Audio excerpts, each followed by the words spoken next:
Well, so my guest for the morning is Emmanuel Tremanting Ejakon, Member of Parliament for Ayawaso West Wuogon constituency. And thanks for joining me, sir.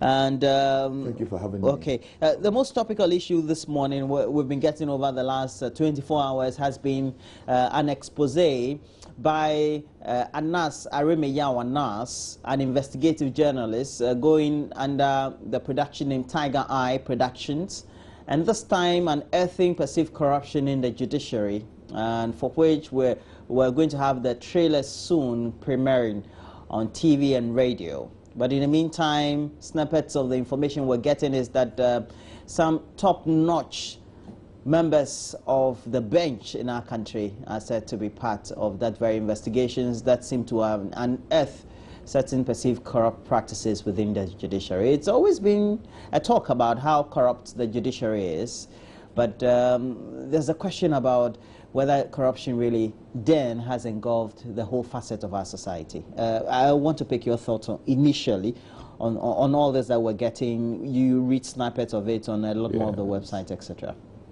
Well, thank you for having me this morning, and let me say a good morning to our viewers. I think Anas has been at this over a period. It was with customs. It was with, I think the biggest one that I remember was with customs.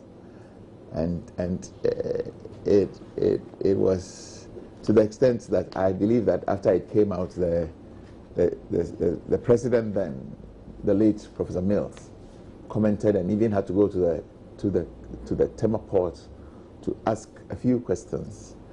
I want to believe that he has done some things with. The other one I remember has been with orphanages and all of those things. He has done. He's done a number of things on cocoa smuggling. Yes, cocoa smuggling and the customs. Cocoa smuggling was a big one. And then customs. He has done something with orphanages. People take money ostensibly to look after orphans, and they turn them into slaves, as it were. Today it is the turn of the judiciary. My generic comments on this matter is that I think all of this is pointing to one fact, that we have a serious problem in this country. You know, former President Rawlings used to say, then, it was very convenient then, that his revolution had come to stop the decay in the moral fabric of our society.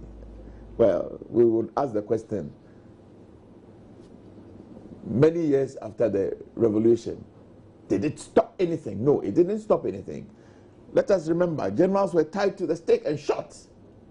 Today, I say without equivocation that the decadence in our country is worse than it was in '79. The decadence, the opulence that is shown. I think that, you see, I am a little hesitant to comment, not because I am afraid of anything. I am not sitting here and pretending I'm an angel. But I am saying that if you talk about government, there are three arms of government. There is the judiciary, there is the legislature, and there is the executive. Today, we are pointing our fingers at the judiciary. Maybe tomorrow it will be the legislature, where I belong to. Tomorrow it will be the executive. That keeps the purse, that disburses the money. After the legislature and the judiciary, somebody gives us the money. But in the executive, where the money is kept and they disburses the money, where they decide that they will do the overpass at Circle, and it is not on a tender, but it is sole sourcing. When they have finished, they go back to give the same Brazilian company another Kasua interchange. And then this is the same Brazilian company that is doing the airport in Tamale. And it's the same Brazilian company that is doing the market in Kumasi, all on sole sourcing. I am saying that today it is the judiciary's turn. It may become the legislature's turn. It may become the executive's turn. The point I am making is this.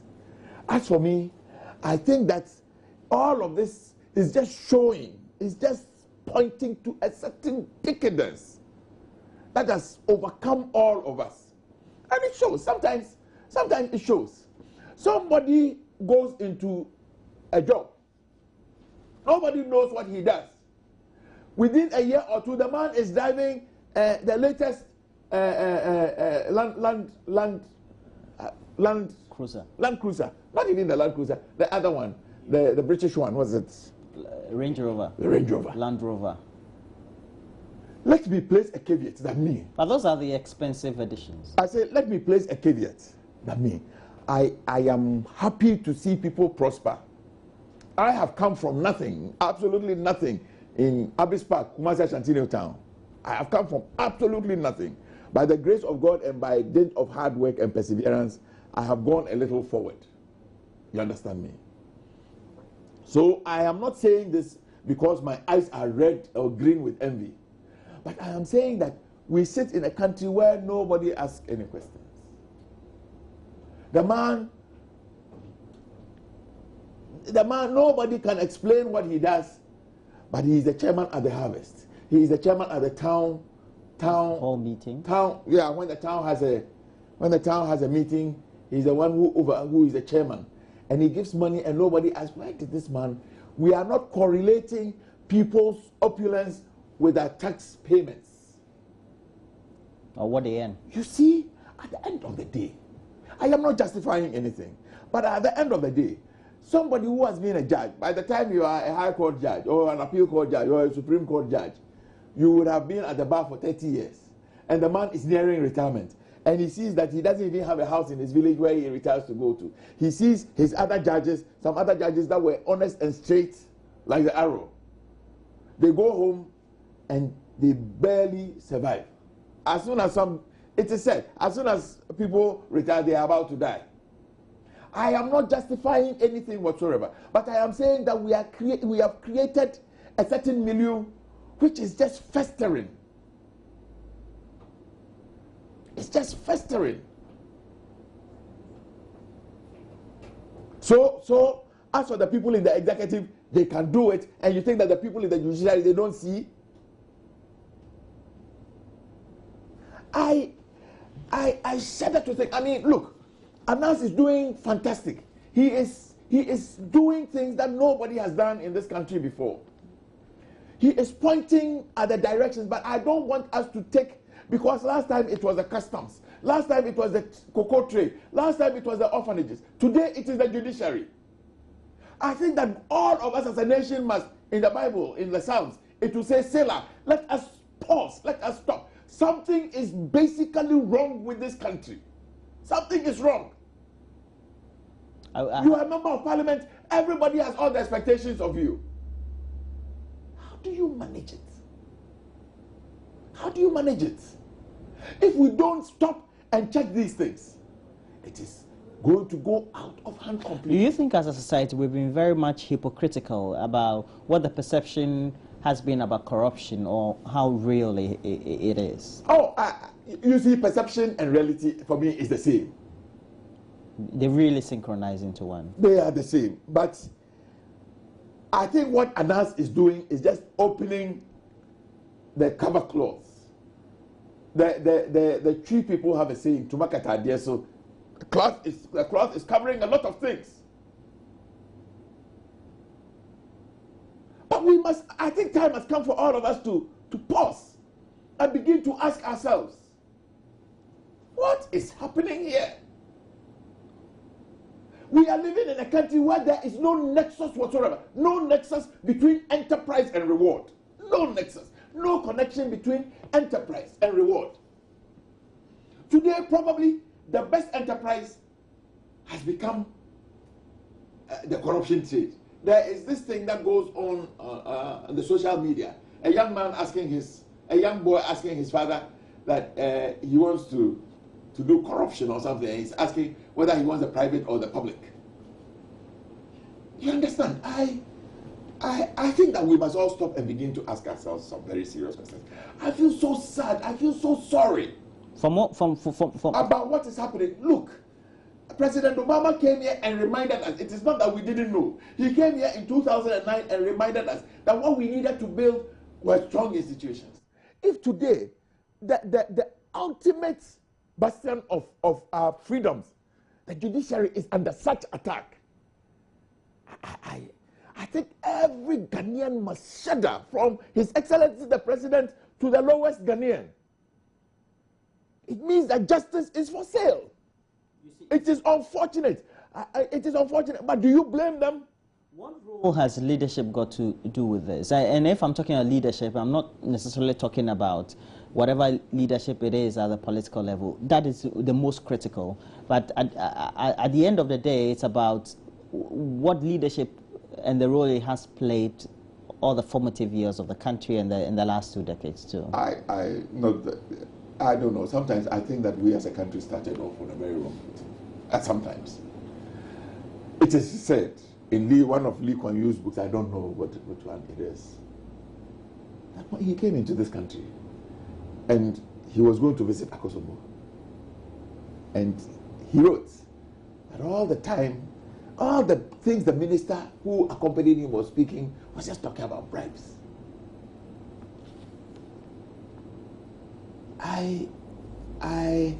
We have gone on from then to now, and it does appear to me that nothing is changing. Look, let me state without, and I am not sitting here pretending that I am an angel. No, I am not. But I think that sometimes the way all of us behave is frightening. But can you blame anybody? Can you excuse anybody?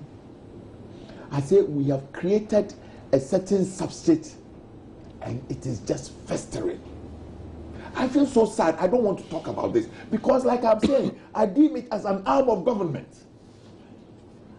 Tomorrow, the spotlight will be on the legislature. Can we all pass? The following day, it will be on the executive. I am saying that they keep the public purse. It will turn out to be worse.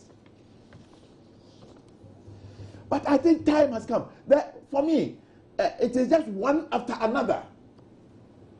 When the cocoa one came, all of us thought, hey. When the customs one came, all of us thought it is, hey. Then even a lonely thing like keeping orphanages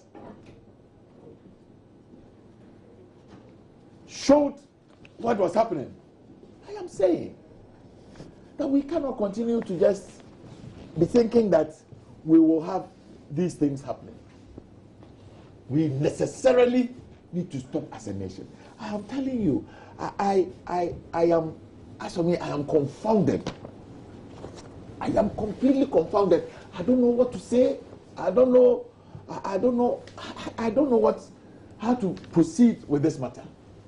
We are talking, let me emphasize again, we are talking about the judiciary, you and me. That is our final resort. And if this is said about them, it is not pleasant. I sincerely hope that there can be a solution. I sincerely hope that we will find some salvation out of all of this, but really, I don't know the details. You don't sound too optimistic. I don't know the details. I don't, but I think that we need to stop and reconsider a few things as a country, really, honestly. I don't know.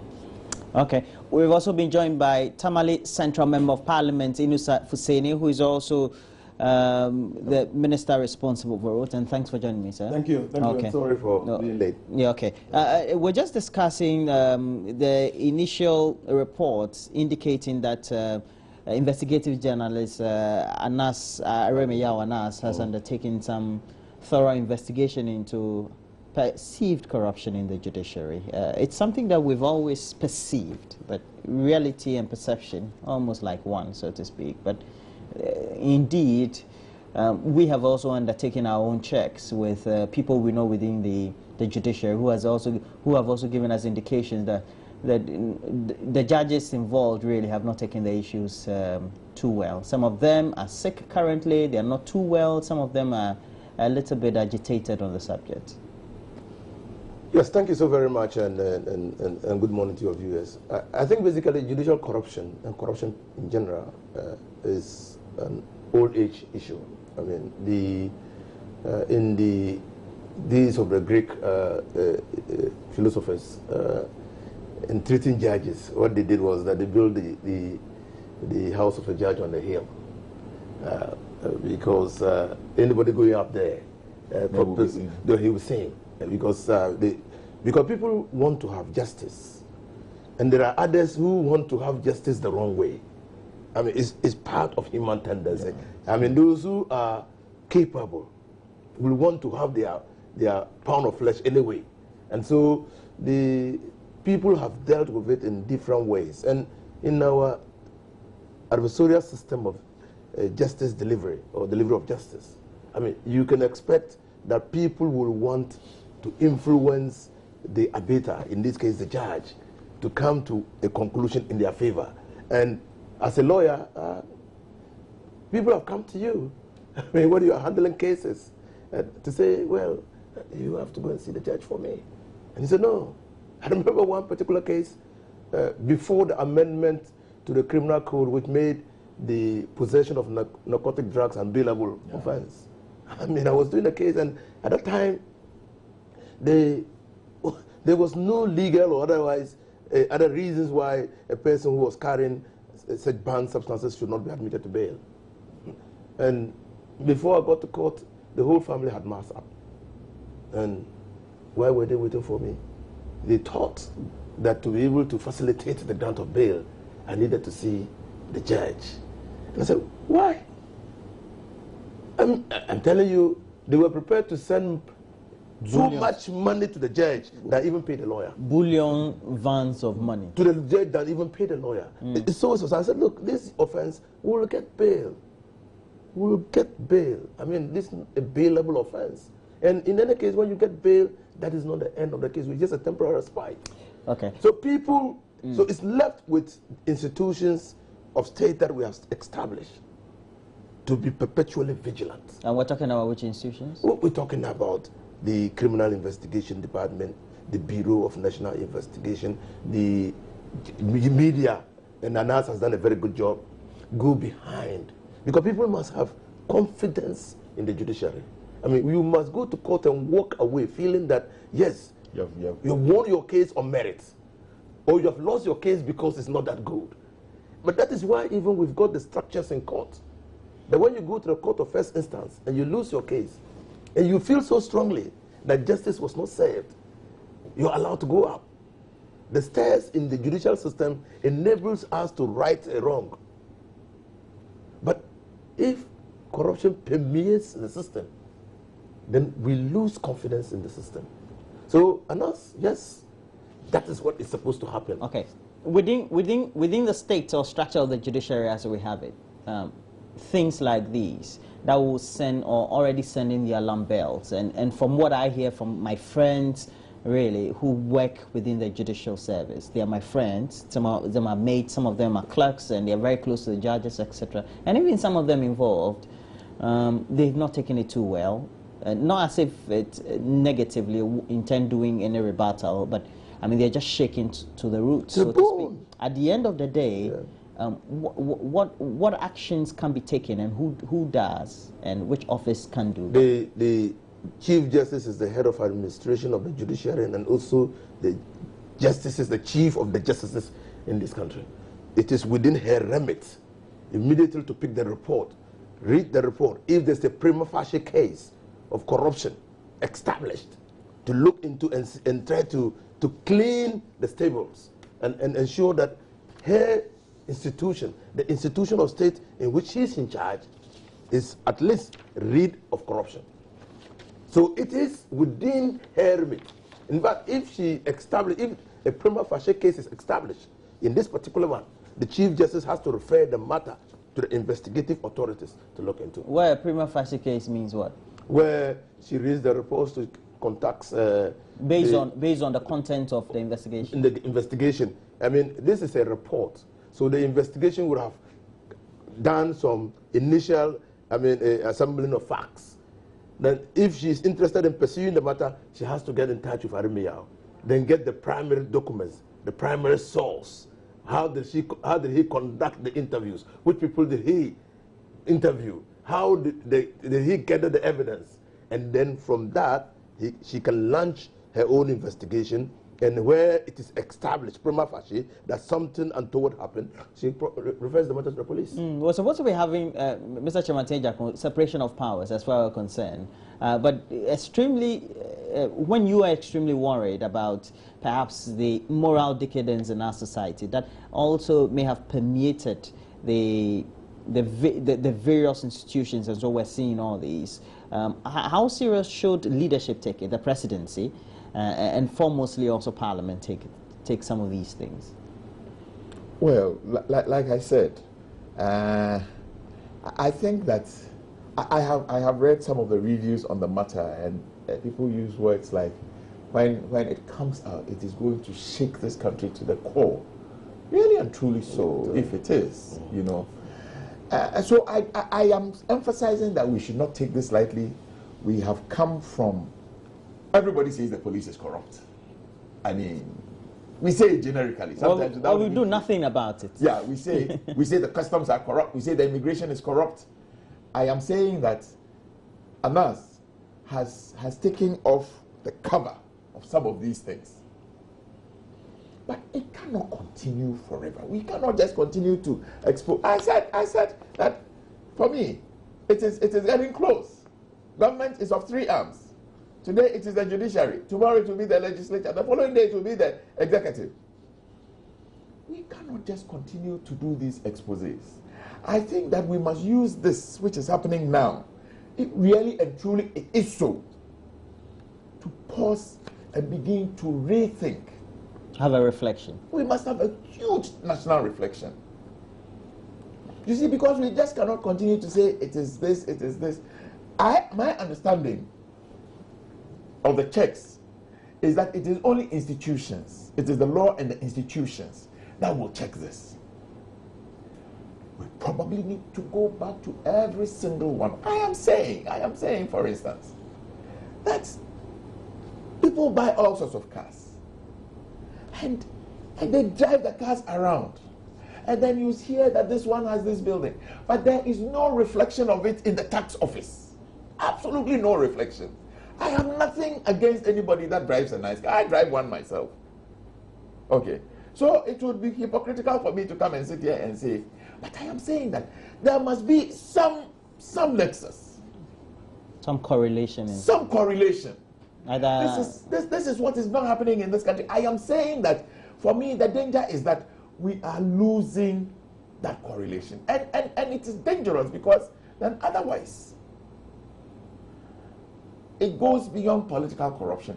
Then it becomes, we are spreading into judicial corruption. We are spreading into this whole country. But you're saying that it's all over. So now, as far as we're concerned, we need to do the discussions around what remedies there are, what steps that need to be taken. The Chief Justice, yes, has oversight responsibility. And so what happens next? After the initial prima facie case establishment, then we go forward. And do name and shame? No, not name and shame. It's a criminal offense. I mean, it's on the statute books of this country. That's prosecutorial activity. Yes. And so, I mean, we have to, you see, until we make corruption a high risk activity, it's going to be difficult to stop it. I don't get your point. In America, we have drug lords who launder billions of dollars at the end of the day. Some even escape their prisons. So they launder billions of dollars. But again, in America, most of the prisons are filled with drug pushers. Ultimately. So you're saying they are doing something about it. They are doing something about it. Okay, so what you should know the risk. I'm not saying that a highly punishable, a high risk. If you are caught. Deterrent enough. Deterrent enough. If you are caught, you lose. Especially, the judges are the cream de la cream of society. They are protected and insulated. The Constitution does that for them. They have security of tenure of office. They retire on their salaries. You understand? And so all the privileges surrounding them are huge. And if a judge is found to have misconducted him or herself in a matter involving corruption, the risk of losing all his privileges and being a pariah in society is so huge. It's a reputational damage. Okay? Sometimes I believe it is because of the attendant consequences of punishing a person for corruption that sometimes make us as Ghanaians, I believe so, but the punishments, especially for judges, so even for politicians. I mean, if you are convicted for a crime involving dishonesty and sentenced to a term of imprisonment of not less than 10 years, you are barred from politics. We're saying for the review that has been made on this is going to shake the foundations of our country. Is that That's what what is it because it's the judiciary, because the judiciary is held in high esteem, has a connection to the bar, so to speak, and lawyers, how they are revered in our society, or is it also because of the role they play in society generally? I think essentially it's because of the role they play, and the way we all hold them, but also maybe for the very cerebral, it is about the role they play. I am saying that what worries me about all of this is that if it is beginning to be apparent that justice can be sold and bought, then I mean, if I have a problem, the recourse is not the executive. The recourse is not the legislature. The recourse is Parliament. The recourse is the judiciary. And if it is beginning to be apparent, I say again, that I can buy or it can be bought, then so when you get a matter, where do you go to? Yeah. You understand? For me, that is what shakes me. That's the problem. Because they are supposed to be. Matter, where do you go? So they are supposed to be custodians. They're supposed to be independent abaters and the custodians of justice. So when they get soiled in all this, yes, influenced in ways that make people believe that they are not dispensing justice on merit. Yeah, This Thomas Hobbes' theory comes into play. Life will become brutish, short, and nasty. Okay. Okay.